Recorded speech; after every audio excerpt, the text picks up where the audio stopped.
Assalamualaikum warahmatullahi wabarakatuh. Selamat berjumpa kembali dengan Bu Hati pada metode pembelajaran bahasa Indonesia kelas 10. Pada hari ini Bu Hati akan menyampaikan tentang puisi.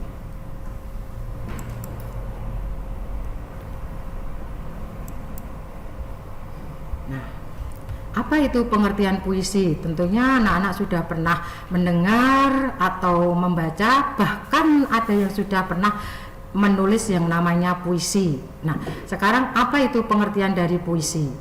Puisi itu merupakan salah satu jenis karya sastra yang sering kita jumpai dan dipelajari pada bangku SMK. Puisi adalah bentuk ekspresi diri yang menggambarkan keresahan, imajinasi, kritik, pemikiran, pengalaman, kesenangan, ataupun nasihat seseorang. Jadi pada saat kita membuat puisi itu biasanya tergantung dari mood atau perasaan kita pada saat membuat puisi. Kemudian Indonesia itu banyak mempunyai sastrawan puisi yang terkenal. Di antaranya ada Chairil Anwar, W.S. Rendra, Sapardi Djoko Samono, kemudian Taufik Ismail. Sedangkan beberapa karya puisi yang terkenal diantaranya adalah Kerawang Bekasi, Aku Ingin, Aku, dan masih banyak lagi. Nah, pada artikel kali ini Bu Hati akan membahas tentang seluk-beluk puisi, mulai dari pengertian atau definisi puisi, kemudian unsur, karakteristik, cara membuat, serta cara membacanya. Nah, pengertian puisi. Pengertian puisi itu adalah suatu karya sastra berupa ungkapan isi hati penulis, di mana di dalamnya ada irama, kemudian ada lirik, rima, dan ritme pada setiap barisnya, yang dikemas secara bahasa imajinasi dan disusun dengan kata yang padat dan penuh makna.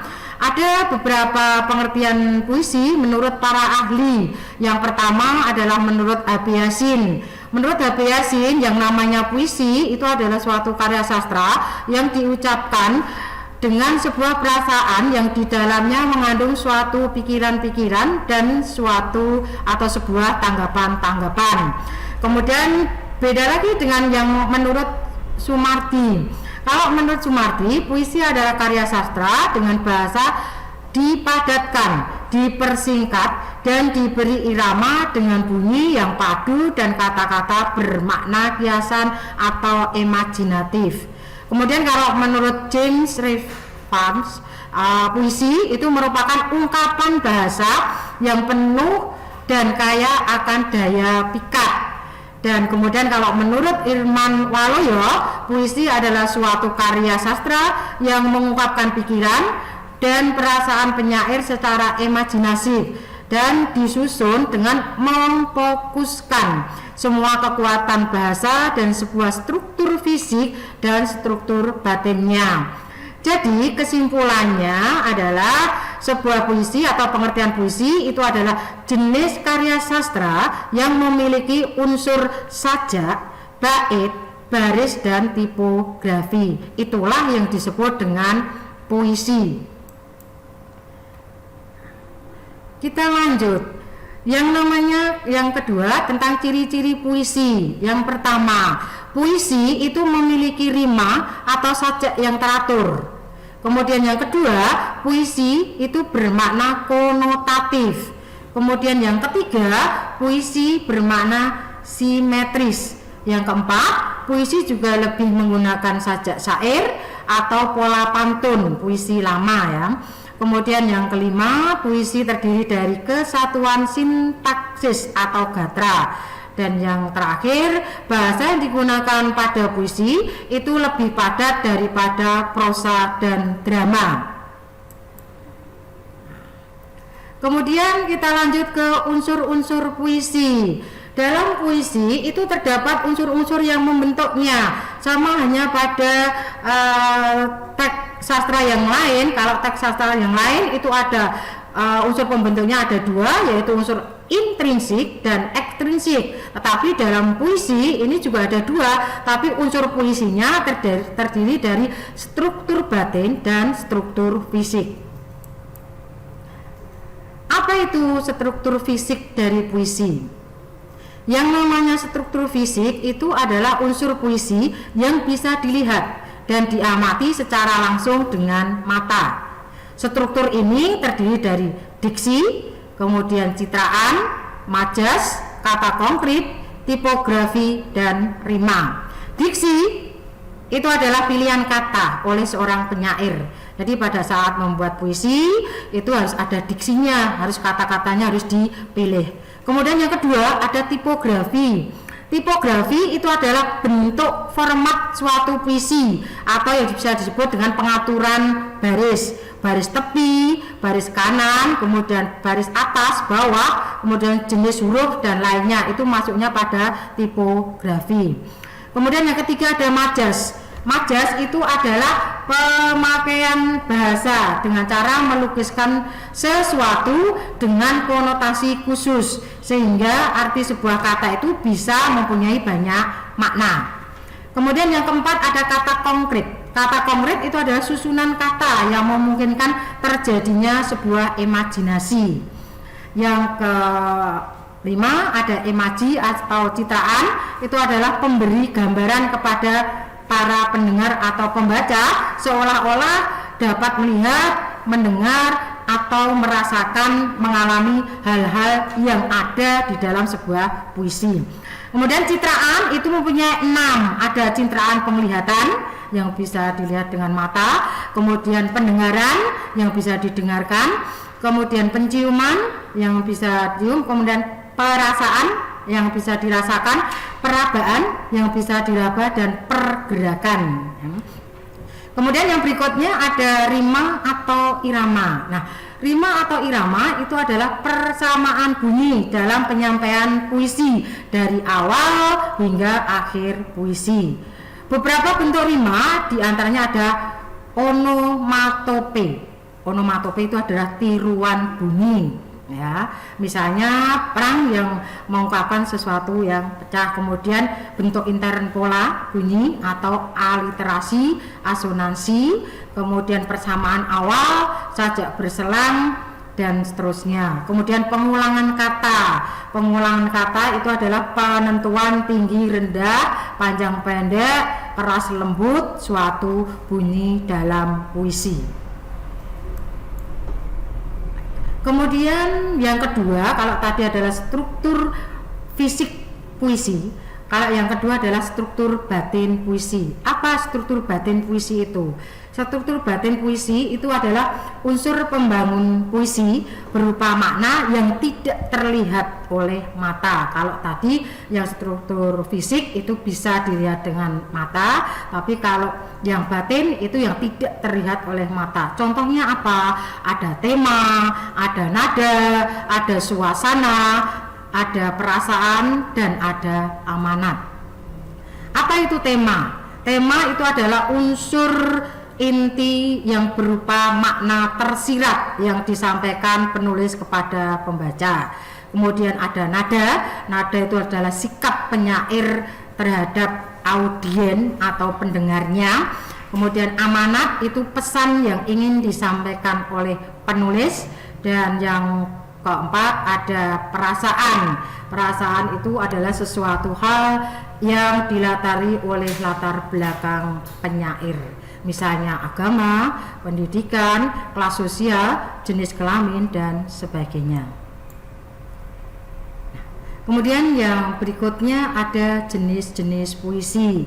Nah, jenis-jenis puisi secara umum itu terbagi menjadi 3 jenis. Di antaranya adalah puisi lama, puisi baru, dan puisi kontemporer. Masing-masing ini nanti kita akan jelaskan satu persatu. Kita bahas yang pertama dulu. Yang pertama adalah puisi lama. Nah, puisi lama itu adalah puisi yang dihasilkan sebelum abad ke-20. Jenis puisi ini terbagi ke dalam beberapa jenis pula. Di antaranya ada pantun, ada talibun, ada pantun berkait atau seloka, ada pantun kilat atau karmina, ada gurindam, ada syair dan mantra. Masing-masing dari itu kita jelaskan satu persatu. Pantun itu adalah puisi yang terdiri dari 4 larik dengan rima A, B, A, B. Kemudian kalau mantra itu adalah ucapan-ucapan yang dipercaya dapat mendatangkan kekuatan magic. Kemudian ada karmina. Karmina itu adalah salah satu prosa di mana bentuknya itu lebih pendek dari pantun. Kemudian ada seloka. Seloka itu adalah pantun berkait, berasal dari Melayu klasik yang berisi pepatah. Kemudian ada gurindam. Gurindam itu adalah puisi yang terdiri dari 2 bait, yang mana tiap baitnya terdiri dari 2 baris kalimat dengan rima yang sama. Kemudian berikutnya ada syair.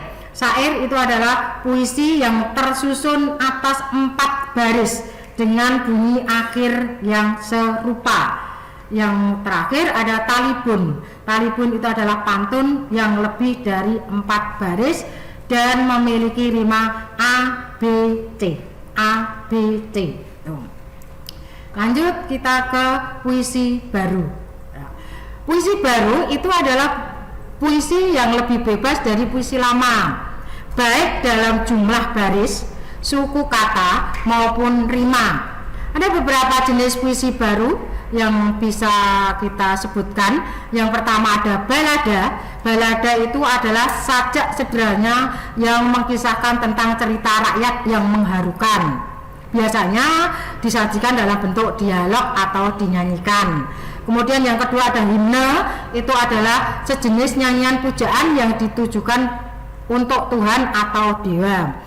Kemudian ada ode. Ode itu adalah puisi lirik berisi sanjungan kepada orang yang berjasa dengan nada agung dan tema serius.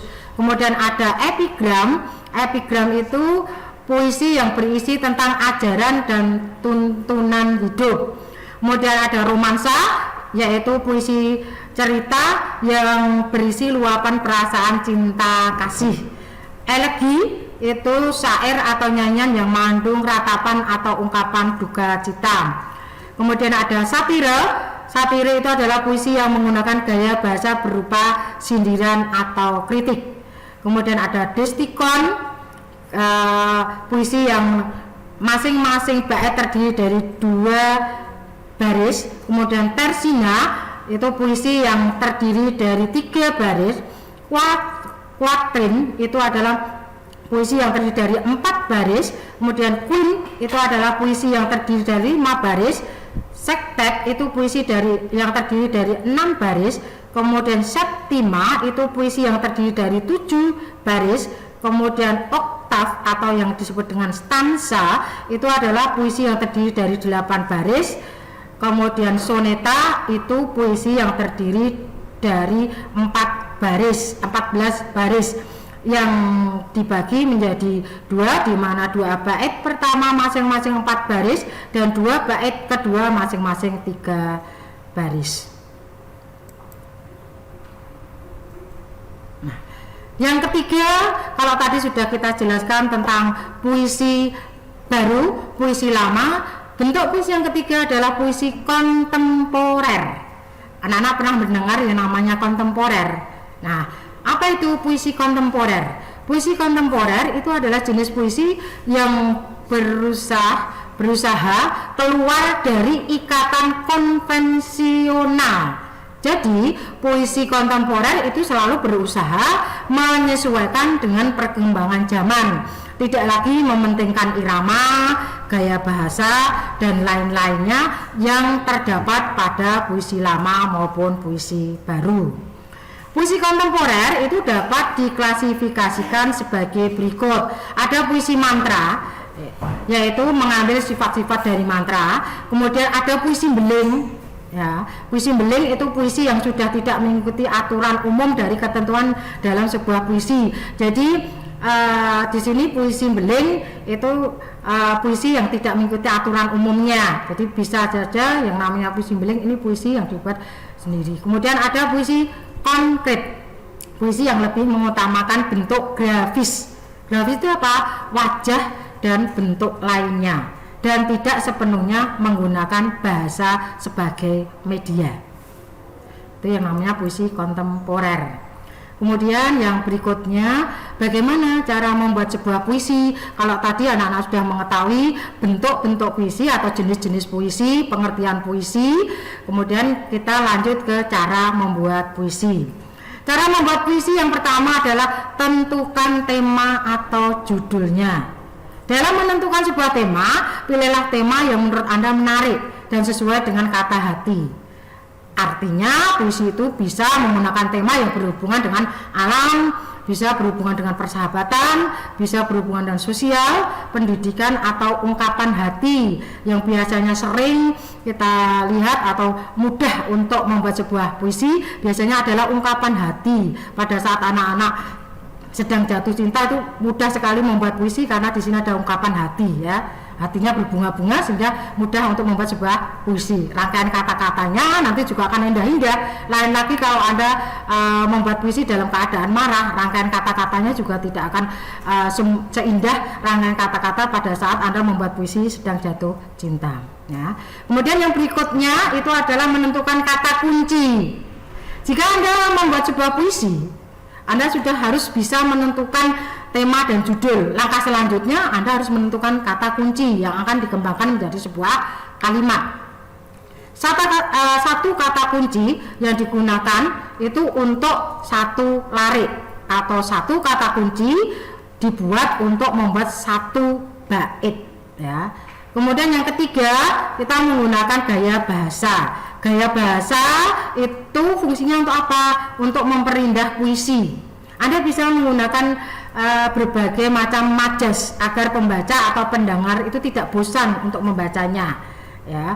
Bisa harus digarisbawahi jika ada penempatan diksi, kemudian atau gaya bahasa yang tidak tepat atau mengurangi bahkan menghilangkan makna dari puisi itu. Kemudian yang keempat atau yang terakhir, pada pembuatan sebuah puisi Anda kembangkan puisi semenarik mungkin. Ya, kalau sudah bisa menentukan tema atau judul, menentukan kata kunci, menggunakan gaya bahasa, tentunya harus dikembangkan puisi itu semenarik mungkin ya. Jadi kata kunci itu adalah menjadi kalimat-kalimat indah yang mewakili perasaan Anda ya. Pilihan kata yang padat dan syarat makna yang ada di dalamnya. Nah, kita lanjut ke 3 hal yang berkaitan dengan kata dan larik dalam sebuah puisi. Yang pertama adalah kata. Kata itu apa? Kata itu adalah satuan rangkaian bunyi yang ritmis, indah, dan merdu. Kemudian yang kedua ada makna kata.